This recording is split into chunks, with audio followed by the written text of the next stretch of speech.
Welcome to the Oil and Gas Sales and Marketing Podcast, where every week your hosts Mark LaCour and Matt Bertram share proven strategies and real-world tactics to help you connect with customers and close more deals.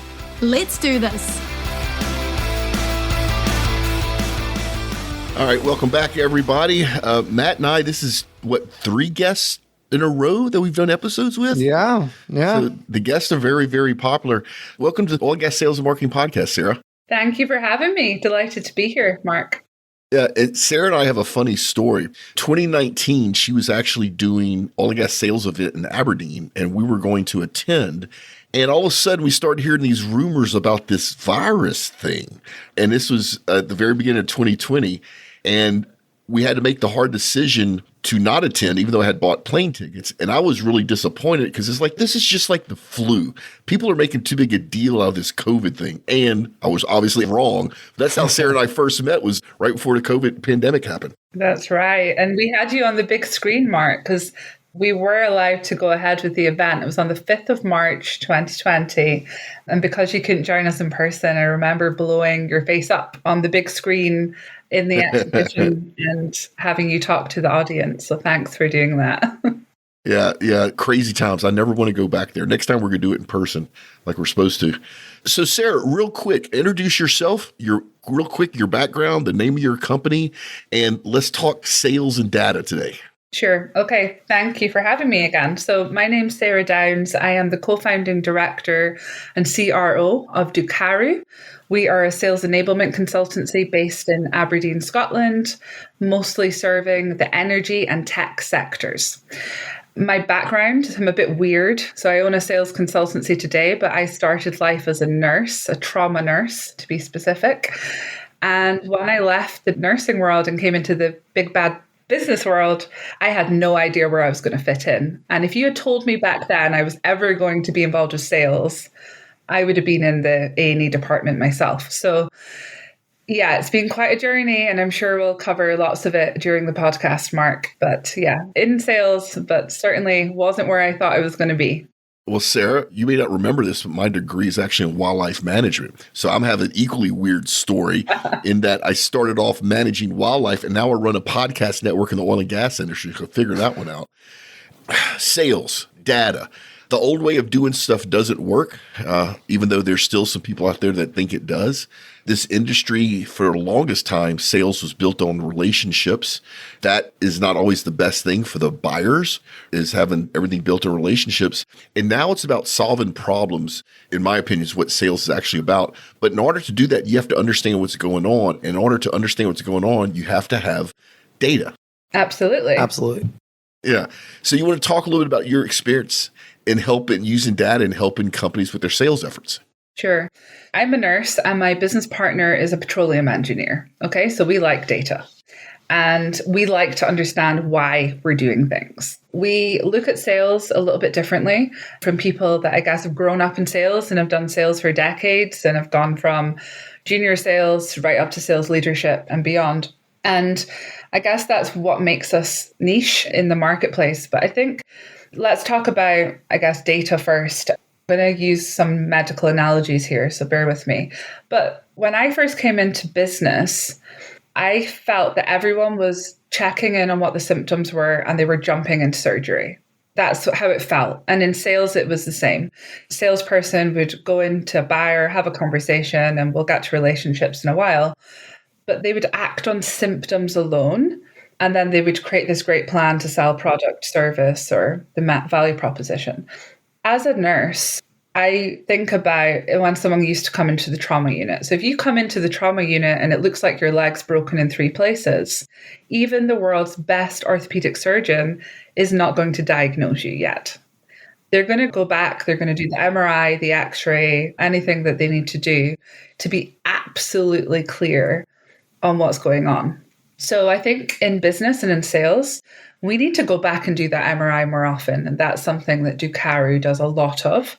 But then even once you have a diagnosis and you understand what the problem is, or as we call it in the industry a lot of the time, the root cause, like what's really going on in an organization, you can start having a think about what the strategy, or in nursing, the treatment plan might be. Yeah, you might need surgery, you might need to go on certain medication. But for anyone that's ever been in hospital before, what you'll remember is they actually do a lot of other tests first to check your general health. So they do the blood work, they take your temperature, they take your blood pressure, and they're checking that you're actually going to be ready for that treatment plan. That's not happening enough in business either. We diagnose if we've got really great salespeople that can go back and do the MRI. We set the treatment plan and we jump in. We don't actually check the impact, the implication of what selling that product or service is going to do to the rest of the organization, and whether that company is actually ready for what you're about to sell. What's that knock-on impact into operations, into finance, all the other functions of a business? So I'm really passionate about going back and really understanding what's going on. And when we work with sales teams, again, a lot of people will jump to surgery, and that jumping to surgery will be, we need a new sales process. We need a new CRM. We need some really cool technology in the business. We need to put everyone on sales training. And if I hear that, I'm like, whoa, stop. We don't know that yet. Let's go back and do the MRI. And we do that by competency assessing the people, really understanding what's getting in their way, doing pipeline analysis, really looking at everything that surrounds that sales function. And by doing that, we can have a much clearer understanding of the ROI of whatever treatment plan is they're going to follow. So for example, you embed a new process in a CRM, and you follow some off-the-shelf methodology, and there's thousands out there to choose from in sales. But then we do the competency assessments, and we see actually everybody in the team, or like 70% or 80%, are really struggling in this key area. That's the bit we need to hone in on. That's the bit we need to enable through training, through process, through everything. And our data set now is over 2.3 million. It's not our opinion. There's no bias getting in the way here. We're benchmarking the people in that team against millions of other sales professionals. That's not 2.3 million general public or students of a university. That's 2.3 million sales professionals. You know what I love about this story? So if I'm a sales leader, instead of me throwing money at a problem and hoping that I fix it, you're going to allow me to pinpoint exactly what that problem is in my team. And just listen to your talk and made me think back to my past sales career, the times that I led sales organizations. And you're right. You can have a team of 12 sellers, and each one of them has a different constraint. The one that I see a lot with salespeople is they don't want to discuss finance. They don't have good financial acronym. But even that, you have some salespeople that are really good at that, but are horrible at presentations. And you have some that are great at presentations, but are horrible in closing the deal. And then another one with salespeople is the ability to say no. You don't have to close every deal. It may not be good for your company or for you. So I love the fact that you're coming in and evaluate. Now, do y'all evaluate more than just the sales team? Do you actually pull back a little bit and look at the whole organization? We don't look at the entire organization, as in we're not about to competency assess their engineers and their financial experts and things. Right. But what we will do is look at anyone that's supporting the sales function. Sometimes job titles are all over the place. It depends on the region you're working in, the sector you're working in, the size and type of business you're working in. Like if I go into most oil and gas companies and speak about SDRs, they look at me like I have three heads. Where I go into tech industry, everyone knows what an SDR is, so which is a sales development representative, sorry for the listeners. And it's really top of the funnel kind of lead gen world. We're looking at anyone that's supporting the sales function. And we talk about things like sellers, sales management, sales leadership, but the sales leader could be the CEO. It's whoever has that P&L responsibility and is managing the sales managers. Sales managers have to be managing the salespeople. It doesn't matter if you're called a sales director and you're a team of one. We're not going to give you a sales leadership assessment because you're not leading anyone. You're a salesperson. So we don't let job titles get in the way. And for example, we're working with they're a software company in the drilling space at the moment, where we're taking a team of technical experts in the drilling space. So they're all, petroleum engineers, petrophysicists, and we're actually moving them towards becoming salespeople. That's really interesting. And we track the data when they start, and we're not expecting to see anything great in their sales competency. But what it does help us to get an understanding of is some of the belief systems that may get in the way. So things like their comfort level in discussing money, their ability to handle rejection, their need for approval, their commitment, what motivates them, are they intrinsic, extrinsic?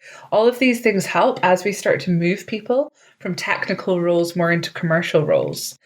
I love what you said there, Mark, about you look back and you think about this team of 12 and they all have different strengths.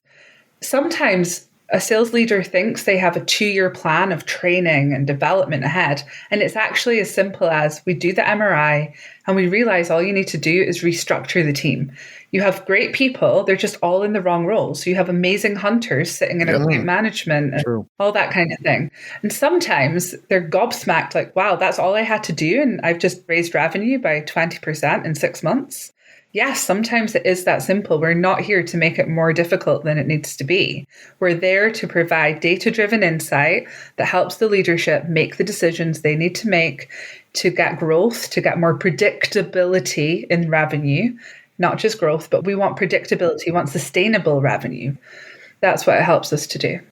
So Sarah, the whole audience perked its ears up when you said, oh, we're taking some engineers and we're moving them into a sales role. That is a very hard thing to do a lot of times, but y'all are able to do it because you have the experience and the data to show the steps you need to do to make that successful.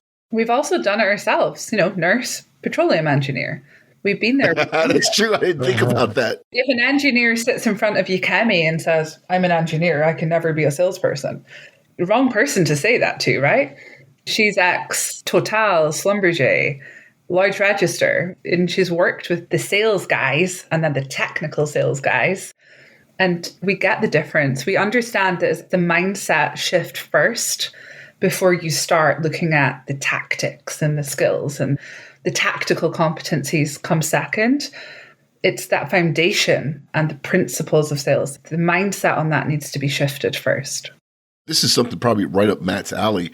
Thinking about everything you just said, I could also take that and turn it completely around and use what you're doing to help me hire the right people. Oh, yeah. Right? Because you can identify where the gaps are in the organization. Yeah. If we set the algorithm to really understand the role, that role. So if we take, I'm just going to use Coca-Cola. I'm not going to use any oil and gas company names just in case anyone gets upset. But say it was Coca-Cola and they say we want to hire 5 business development managers. Okay. Every single one of those roles will be different. Same job title, same salary, maybe, but every role will be different because they're selling to different markets, different regions, different level of sales cycle, velocity of sales cycle. They'll have different buyers. Some might be selling to end users, some might be selling to C-suite, all that kind of stuff. So we set our algorithm to really understand the role. And then we assess all candidates, which removes all the bias because you're not looking at loads of CVs, loads of application forms, and making assumptions based on somebody's industry experience, number of years of experience, which you often see in job advertisements. Someone can drive for 50 years. It doesn't make them a competent driver, and it's no different in sales. We remove all the barriers to entry. Everyone assesses, and then we can give 92% predictive validation on the performance within the first 6 months. Sarah, I want to back up, I guess, on how you're doing this. So you have big data, you have large data set, you're training the data. Can you go into that a little bit more? I don't know what's proprietary or not, but like, how are you taking that data set and then customizing it for a Coca-Cola or something like that? How are you training that data, or how are you feeding in new data from a new client? I'm trying to wrap my head around that data component so it's not as black box for everybody. Yeah. You and I should get on a call one day and I can show you, but we're not going to have time to go into every bit of detail. But just for the audience to get their head around it a bit more. Once you have that level of data set and you are validating data. So for example, when it first started, there wouldn't have been a promise of 92% predictive validation. That would be crazy. And that comes with a guarantee. So it really would have been crazy and commercially not viable. Everything needs to be validated over time. So if we do we call it our effectiveness and improvement analysis. with a team. We're going to do that again another 6 months, 12 months later, so that we can understand the pattern, the trends, the changes that are going on. The same if someone is hired using the data, we're checking in regularly to see, validating that is coming true, that that person is performing and what's getting in their way, and is that's what's showing up in the data. So there's a lot of validation has needed to be done. And by setting the algorithm, so I said we set the algorithm on the individual role for recruitment, but if you're doing an existing team, we go through what we call our selling profile, which is essentially telling the algorithm much more about that organization. So there is no one size fits all with this stuff. You have a lot of inputs. Yeah, you have to input first for it to understand where the business is right now, where that business needs to be. And then we're understanding that gap in the middle to provide the insight and the recommendations that businesses really need in the boardroom to help them move forward. But if anyone wants to see it, happy to show them. So get in touch. In the audience, we'll have a link in the show notes both to Sarah's LinkedIn profile and actually to her company if you want to go check out what she's talking about. Just for everybody that's listening, let me try to translate some of what she's saying if you don't fully grasp it. Basically, she has a huge data set. From what I understand, Sarah, correct me if I'm wrong. You have a huge data set, and then you've trained the algorithm. You have all kinds of case studies or whatever that you've trained of the data. You put that client's specific inputs based on certain criteria, and then there's some validation that happens. But what's cool about this is it's not anybody's opinion. It's what the data based on the immensity has shown over time consistently. Based on a bell curve, it's applicable. And that's the thing with marketing too, that the transition from traditional marketing to digital marketing is, oh, I think that you should do this. I think that this is a great idea based on my experience. And that's how it used to be. And hey, you run the ad and okay, we can't do anything about it. What we're saying is, or what you're saying is, we're taking and we're inputting as much data as we possibly can for your organization or your specific salespeople. We're looking at what that looks like against the overall data set. And we have some algorithms that we built that work for different kind of things. And then the algorithm's spitting out the data, and that's telling us what to do. And then we're just helping you interpret that.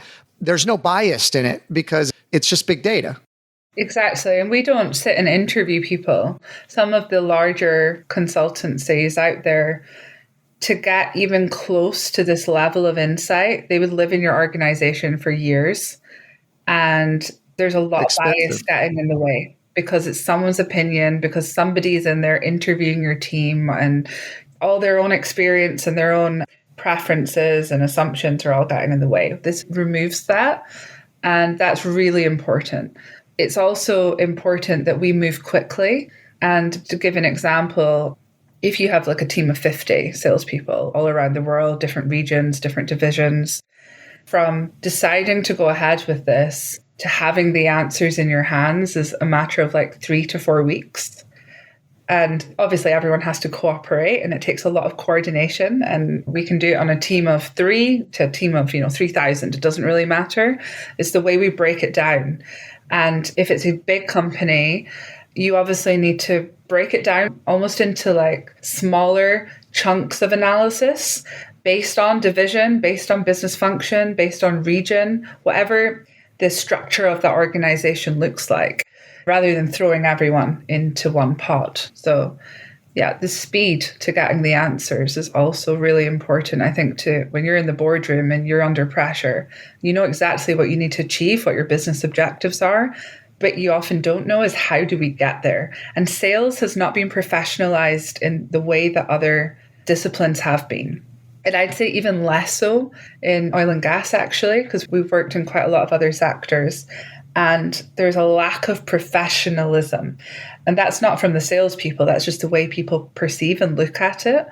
It's quite unknown. Like they don't seem to have their secret recipe like they would in planning and quality and safety and all this stuff.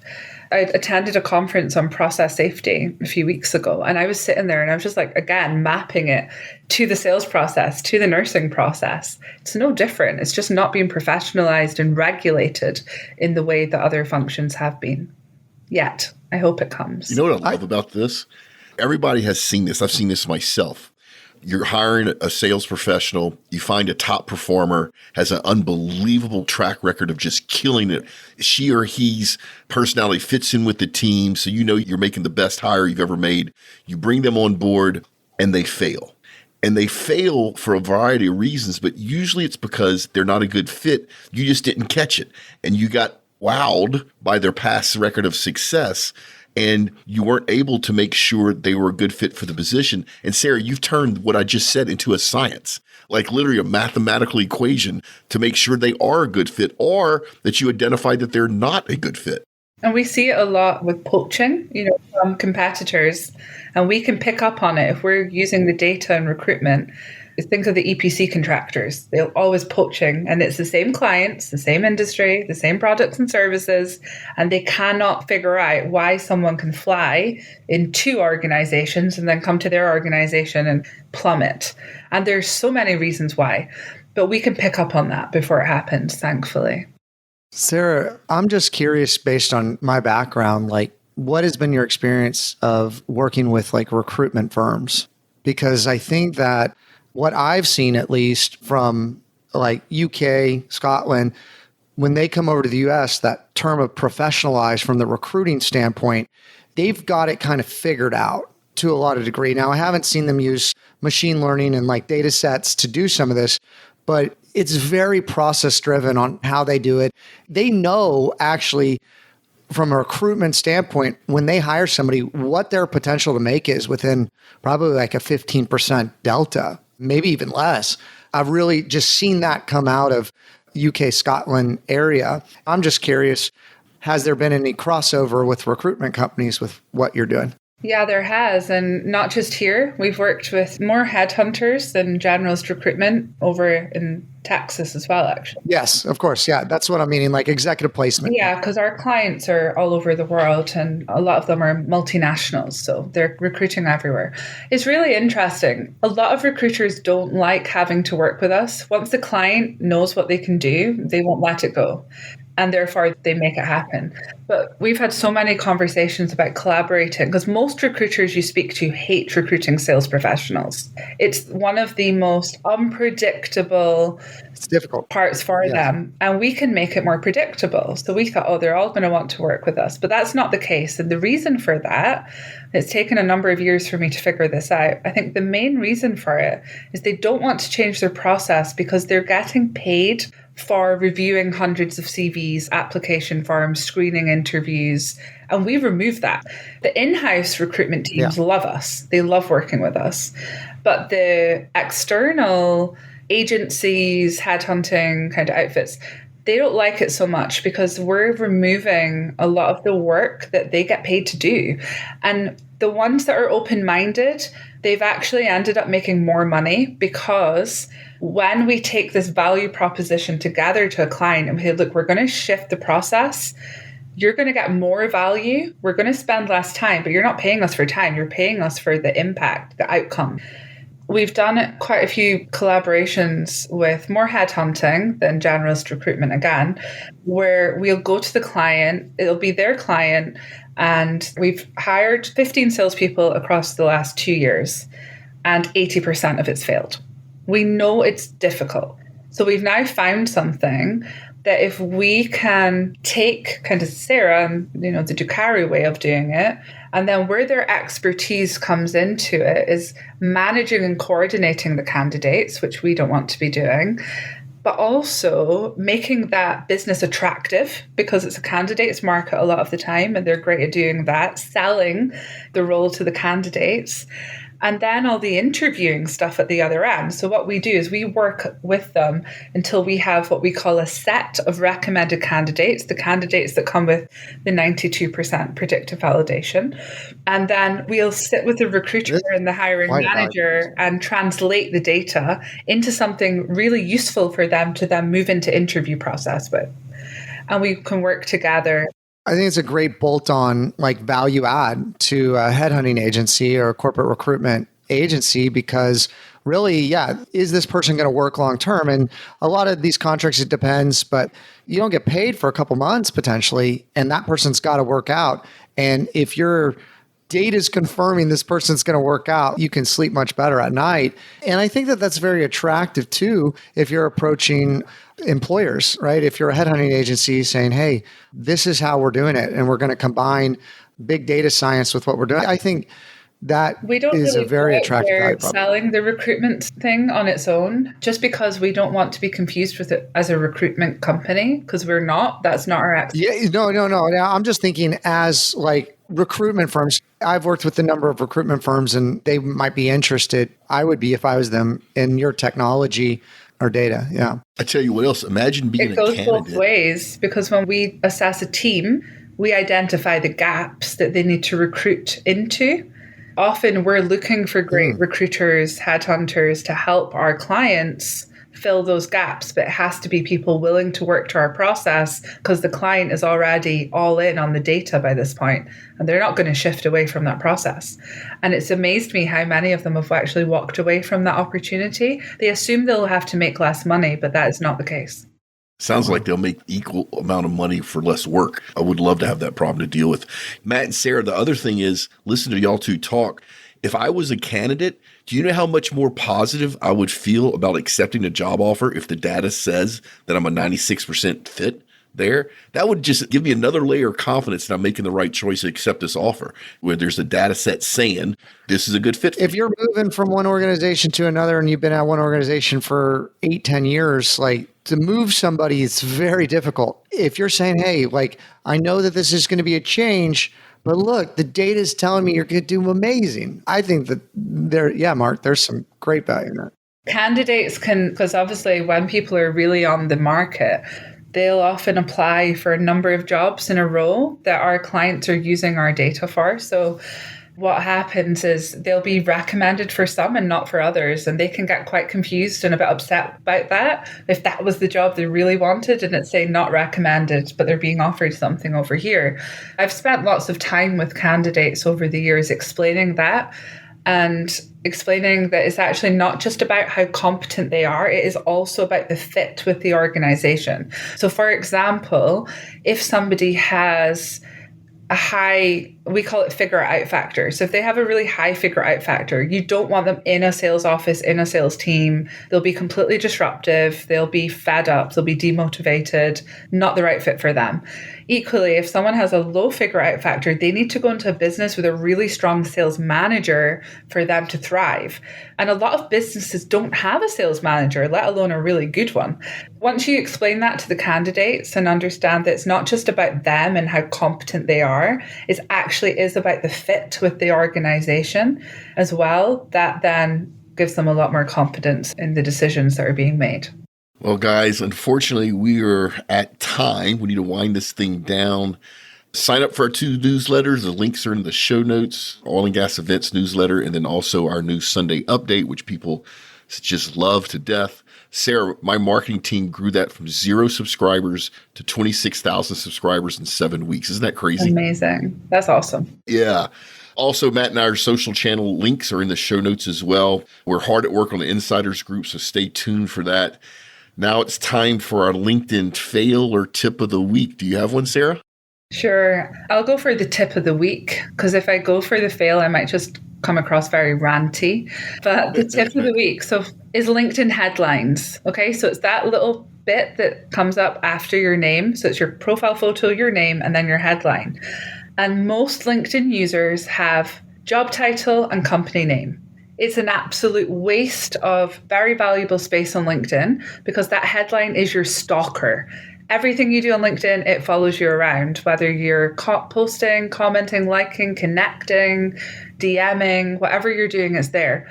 You have a lot of characters to use. Please make the most of it. Get your value proposition in there. Say something interesting. Say something that's going to help build those connections, those relationships. Please don't just have job title and company name. It's just such a waste of space. There you go. What a great tip. I think it's a great tip. I'm reading yours right now, Sarah, on LinkedIn. That's what I was doing. I'm kind of cheating. We do LinkedIn training and we speak to LinkedIn all the time to stay on top of the algorithm. So I'm kind of cheating that I know the importance of that feature. So please do use it, everyone. Yeah, great tip. All right, we need to get out here. So remember, everybody, make a difference and not a sale. Thank you. Check us out next week for another enriching and cheeky episode of Oil and Gas Sales and Marketing Podcast, a production of the Oil and Gas Global Network. Learn more at OGGN.com.